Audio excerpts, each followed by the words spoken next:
ఓం నమః శివాయ. ఓం నమో నారాయణాయ.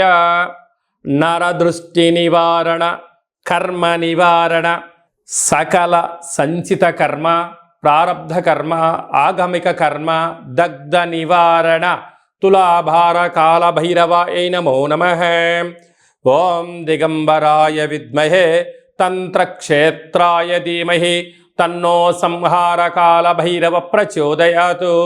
ఓం శ్రీ మహాలక్ష్మీదేవ్యై నమోస్తుతే.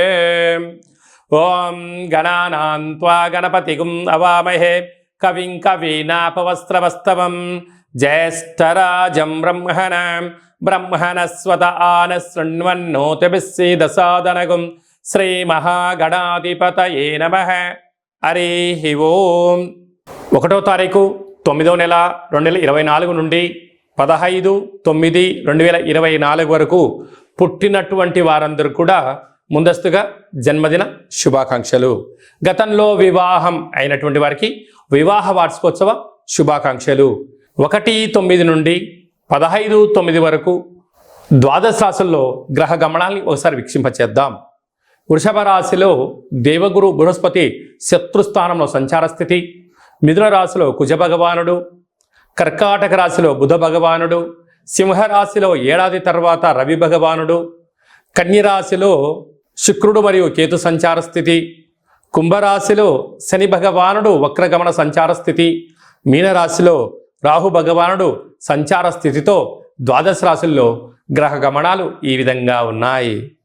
అందరికీ ముందస్తుగా వినాయక చవితి పండగ శుభాకాంక్షలు. వినాయకుడు అనగానే అవిఘ్నములను తొలగించి ఐశ్వర్యాన్ని ప్రసాదించేటువంటి భగవంతుడు కనుక ఆది పూజ్య మహాగణాధిపతి. అంటే ఏ పూజను మనం ప్రారంభించాలనుకున్నా పసుపుతో చేసిన గణపతి స్వామికి మనం పూజ చేసుకుంటూ ఉంటాం. భాద్రపద మాస శుద్ధ చవితి వినాయక జయంతి సందర్భంగా గణపతి స్వామి యొక్క ఆశీస్సులు మనందరిపైన ఉండాలని కోరుకుంటూ, కైలాసనాథుడి యొక్క సుపుత్రుడి యొక్క ఆశీస్సులు మనందరిపైనను చూపిస్తూ, ఎవరికి ఎలాంటి కష్టాలు లేకుండా అందరికీ విద్య, విజ్ఞానము, ఉద్యోగము, వివాహము, సంతానము, రాజయోగము, రాజభాగ్యము, రాజభోగము, ఆనందయోగము, ఎవరికి ఏవేవి కావాలో అన్ని ప్రసాదించే శక్తి ఆ విఘ్నేశ్వర స్వామి వారికి ఉంది కనుక అందరిపైనను గణపతి స్వామికి ఆశీర్వాదాలను కోరుకుందాం.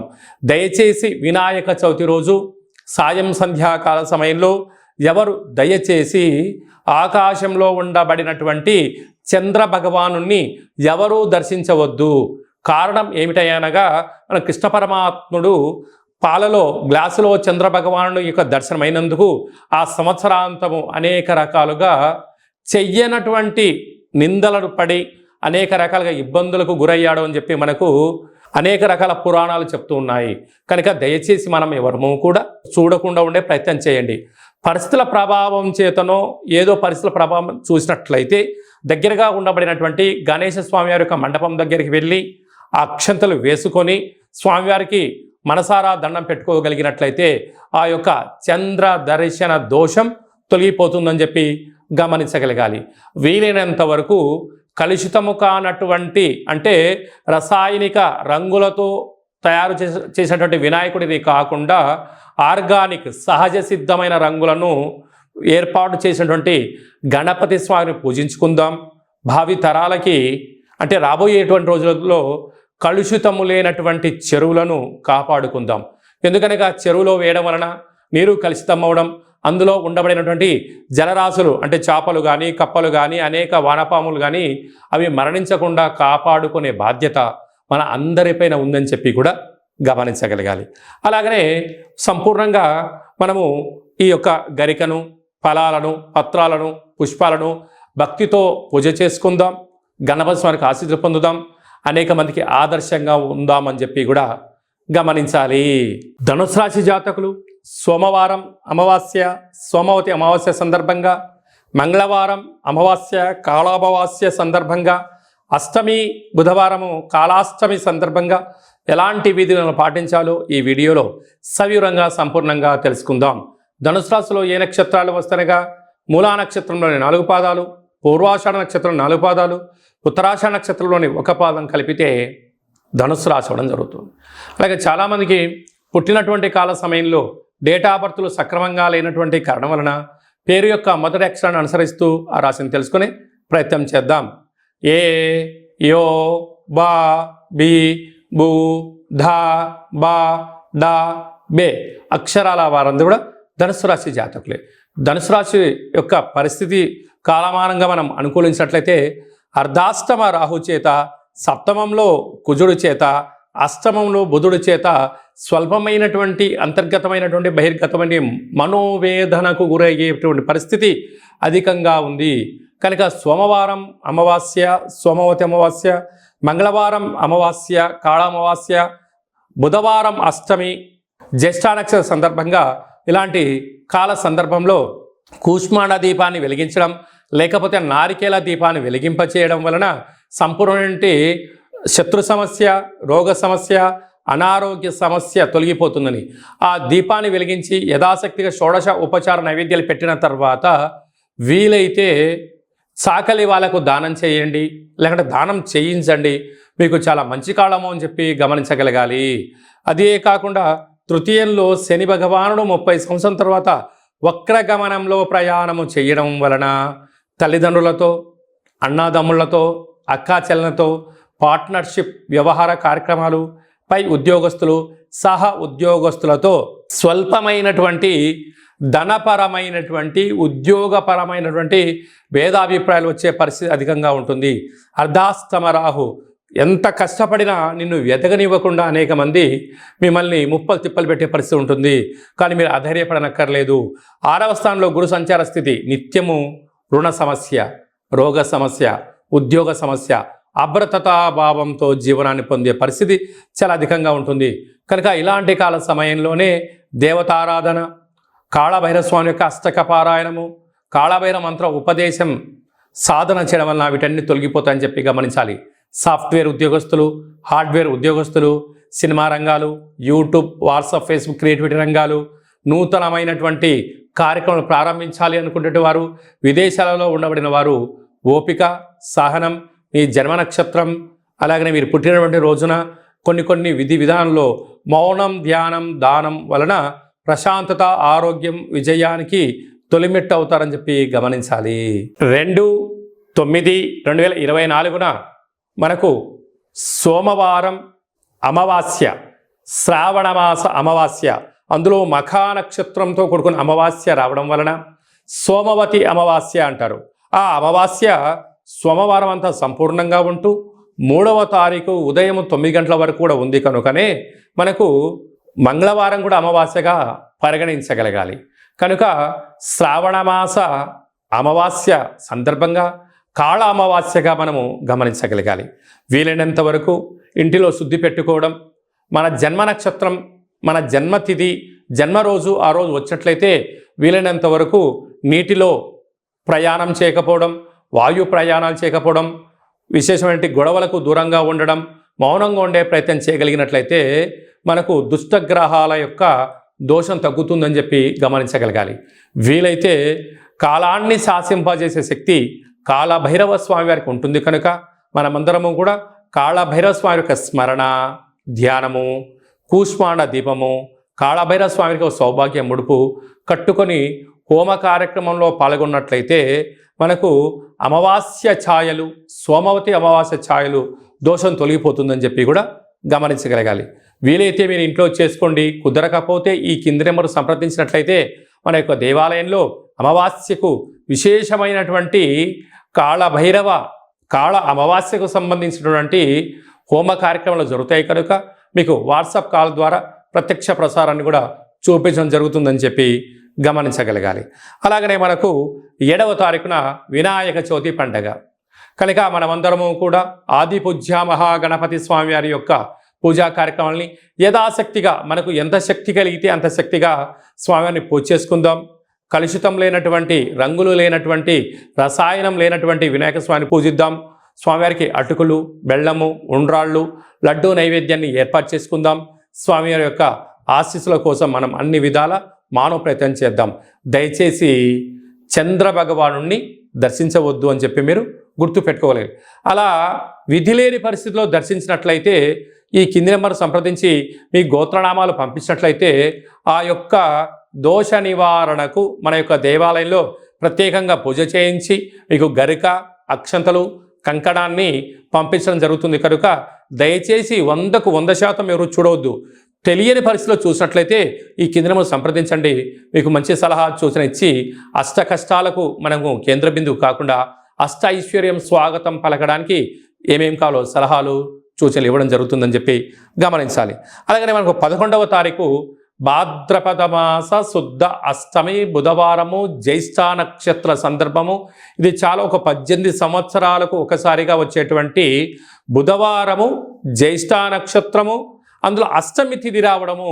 అంటే వినాయకుడికి ఇష్టమైన రోజు బుధవారము, బుధుడి యొక్క నక్షత్రము జ్యేష్ఠ నక్షత్రము, అందులో అష్టమి తిథి రావడం అనేది చాలా అరుదుగా వస్తుంటుంది. కనుక మనం అందరము కూడా తంత్ర వరసిద్ధి మహాగణపతి స్వామి యొక్క పూజ చేసుకున్నట్లయితే వీలైతే ఈ మంత్రాన్ని స్మరణ చేసి ఏదైతే మనం కోరుకుంటామో దాన్ని విజయం సాధించడం జరుగుతుందని చెప్పి గమనించగలగాలి. మంత్రాన్ని చెప్తాను, ఒకసారి నోట్ చేసుకోండి. ఓం శ్రీం హ్రీం క్లీం గ్లౌం గం గణపతయే వరవరద సర్వ కార్యం. అంటే మనం ఏదైతే కార్యం అనుకుంటున్నామో ఆ కార్యం పేరు అనుకొని వశమానయ స్వాహ అనేటువంటి మంత్రాన్ని ఒక 27 సార్లు తగ్గకుండా రోజుకు ఒక 108 సార్లు ఈ మంత్రాన్ని ఉచ్చరింప చేయగలిగినట్లయితే మనకు కష్టాలన్నీ తొలగిపోయి ఐశ్వర్యానికి స్వాగతం పలుకుతూ ఆ పని మనకు అనుకూలించేటువంటి విధంగా తంత్ర తాంత్రిక వర కాల విఘ్నేశ్వర స్వామి యొక్క ఆశీస్సులు మనపైన ఉంటాయని చెప్పి కూడా గమనించాలి. ఈ విధంగా మనం అందరము కాళభైరవ స్వామి యొక్క ఆశీస్సులు పొందుతాం, విఘ్నేశ్వర స్వామి యొక్క ఆశీస్సులు పొందే మానవ ప్రయత్నం చేద్దాం.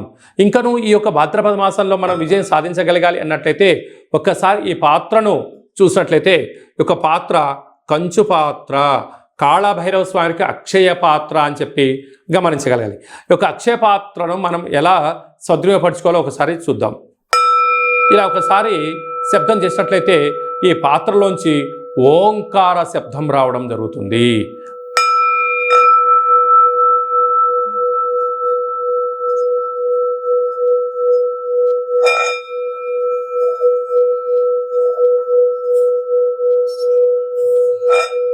ఈ యొక్క శబ్ద తరంగాల ద్వారా మనిషి శరీరంలో ఉండబడినటువంటి 7 చక్రాలు వికసింపచేయడం, ఇంట్లో ఉండబడినటువంటి జ్యేష్ఠాదేవి బయటికి వెళ్ళిపోవడం, గ్రామంలో దేశంలో సంచరించే లక్ష్మీమాత మన గృహంలోకి గళ్ళు గళ్ళు మంటి రావడం జరుగుతుంది. ఈ యొక్క అక్షయపాత్ర, కాళభైరవ స్వామి యొక్క పిరమిడు, డాలరు, కంకణము, కాళభైరవ హోమము, 27 రకాల వస్తువులతో దిష్టి తీయించి మీకు పంపించడం జరుగుతుంది. ఒక్కొక్క నెలలో ఒక్కొక్క కాళభైరవ స్వామి వారు ఉంటారు. ఆ కాళభైరవ స్వామికి ఆశీస్సుల కోసం ప్రతి నెల మీ యొక్క గోత్రనామంతో ఇక్కడ పూజ చేయడం జరుగుతుంటుంది. కనుక మనమందరము కూడా అక్షయ పాత్రను సొంతం చేసుకుందాం, ఐశ్వర్యానికి స్వాగతం పలుకుదాం. అలాగనే మీ వ్యక్తిగత జాతకం తెలుసుకోవాలనుకుంటున్నారా? మీ పేరు, పుట్టినటువంటి తారీఖు, నెల, సంవత్సరం, సమయం రాసి మీరు వాట్సాప్ పంపించగలిగినట్లయితే సంపూర్ణంగా 100 సంవత్సరాల జాతకాన్ని వ్రాసి పంపించి మీరు పుట్టినప్పుడు గ్రహ గమనాలు ఎలా ఉన్నాయి, ప్రస్తుతం ఎలా ఉంటున్నాయి, రాబోయే కాలంలో ఎలా ఉండబోతున్నాయో సవివరంగా సంపూర్ణంగా తెలియజేయడం జరుగుతుంది. అలాగనే చాలామందికి పుట్టినటువంటి కాల సమయంలో డేటా ఆఫ్ బర్త్లు లేనటువంటి కారణం వలన మీ పేరు యొక్క మొదటి అక్షరాన్ని అనుసరిస్తూ రాశిని తెలియచేస్తూ గ్రహ గమనాలను ఎలా ఉన్నాయని తెలియచేస్తూ రమణ శాస్త్రం ద్వారా అనగా గవళ ద్వారా కాళభైరవ ఉపాసన చేత భూత భవిష్యత్ వర్తమానాన్ని తెలియజేయడం జరుగుతుందని చెప్పి గమనించగలగాలి.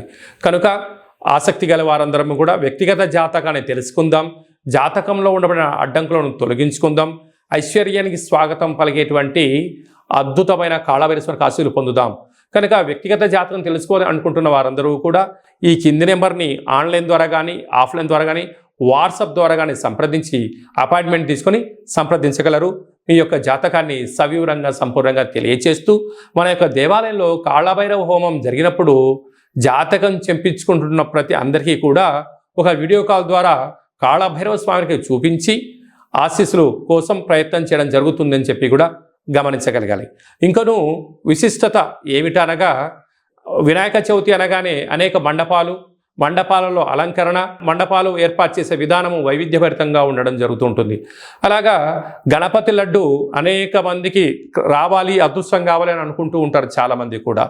అలాంటి వారందరూ కూడా, గతంలో లడ్డు కొన్న వారందరూ కూడా మన యొక్క దేవాలయంలో మీ పేరు నమోదు చేసుకున్నట్లయితే మీ యొక్క అంటే మన గ్రామము, మన పేరు, మన మండపము, ఏ సంవత్సరం మనం లడ్డు కొన్నాము అనేటువంటిది మీరు వివరాలు పంపించగలిగినట్లయితే గణపతి లడ్డు అనేటువంటి ఒక సర్వే మహోత్సవ కార్యక్రమం చేస్తూ ఉన్నాం.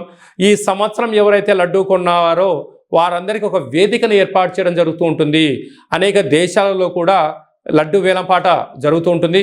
అలాంటి వాళ్ళందరినీ ఒక ప్లాట్ఫామ్కి తీసుకొచ్చి ఒక ముఖాముఖి హిందూ ఆధ్యాత్మిక సమ్మేళన కార్యక్రమాన్ని చేయడం జరుగుతుంది. కనుక గత సంవత్సరంలో అంటే గత 20 సంవత్సరాలుగా మీరు ఎక్కడ లడ్డు కొన్నా ఆ సంవత్సరము మీ పేరు, గోత్రనామాలు రాసి మాకు వాట్సాప్ పంపించగలిగినట్లయితే ఆ సంవత్సరం లడ్డు కొన్నటువంటి వాళ్ళందరినీ కూడా ఒక వేదికపైకి తీసుకొచ్చి హిందూ ఆధ్యాత్మిక లడ్డు మహోత్సవ సమ్మేళనాన్ని ఏర్పాటు చేస్తున్నాం. కనుక గణేష మండపాల వారు, గతంలో లడ్డు కొన్నవారు ఈ కిందను సంప్రదించి మీరు మీ పేరు నమోదు చేసుకోగలిగినట్లయితే మీరు గతంలో లడ్డు కొన్నా ఇప్పుడు లడ్డు కొన్నా ప్రపంచానికి మిమ్మల్ని పరిచయం చేయడమే అంటే ఆన్లైన్లో ఆఫ్లైన్లో మన హిందూ ధర్మాన్ని యొక్క వేదికను బలోపేతం చేస్తూ చెయ్యి కలుపుకొని ముందుకు తీసుకెళ్లే ఒక ప్రయత్నం చేయడం జరుగుతుంది. కనుక మీరందరూ కూడా గణపతి స్వామివారి యొక్క మండపం యొక్క వివరాలు, లడ్డు కొన్న వివరాలను ఈ కింది నెంబర్ని సంప్రదించగలిగినట్లయితే మనమందరము కూడా మిమ్మల్ని అందరి ఆన్లైన్లో 49 విఘ్నేశ్వర లడ్డుకు సంబంధించిన సర్వే కార్యక్రమాలు జరుగుతూ ఉన్నాయి. మనమందరం సర్వేలో పాల్గొందాం. లడ్డు కొన్న వారందరినీ ఒకే చోట చేరుద్దాం. వారి యొక్క సలహాలు సూచనలు తీసుకుందాం. రాబోయే కాలంలో మనందరం కూడా లడ్డు కొని గణపతి స్వామికి ఆశీస్సులు పొందుదాం. అలాగనే మీ అబ్బాయి కానీ అమ్మాయి కానీ ఎంత ప్రయత్నం చేసినా వివాహం అవ్వడం లేదా? మీ అబ్బాయి యొక్క పుట్టినటువంటి కాల సమయంలో గ్రహ గమనాల్లో ఎలాంటి యోగాలు ఉన్నాయి, ఎలాంటి దోషాలు ఉన్నాయో తెలుసుకొని ప్రయత్నం చేసినట్లయితే మంచి సంబంధాలు రావడం జరుగుతుంటుంది. వచ్చేటి వధువు కానీ వరుడు కానీ జాతకంలో గ్రహమైత్రి, జంతుకూటమి, గ్రహకూటమి ఎలా ఉంటుంది, వారికి వివాహ తదనంతరం ఎలాంటి యోగాలు ఉన్నాయి, ఎలాంటి పరిస్థితులు ఉంటున్నాయి కూడా మీకు సవివరంగా తెలియజేయడం జరుగుతుంది.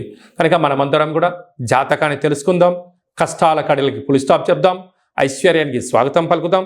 ఆ కాళభైరవ స్వామి యొక్క ఆశీస్సులు, విఘ్నేశ్వర స్వామి యొక్క ఆశీస్సులు పొందుదామని చెప్పి మనవి అందరికీ ఆశీర్వచనం.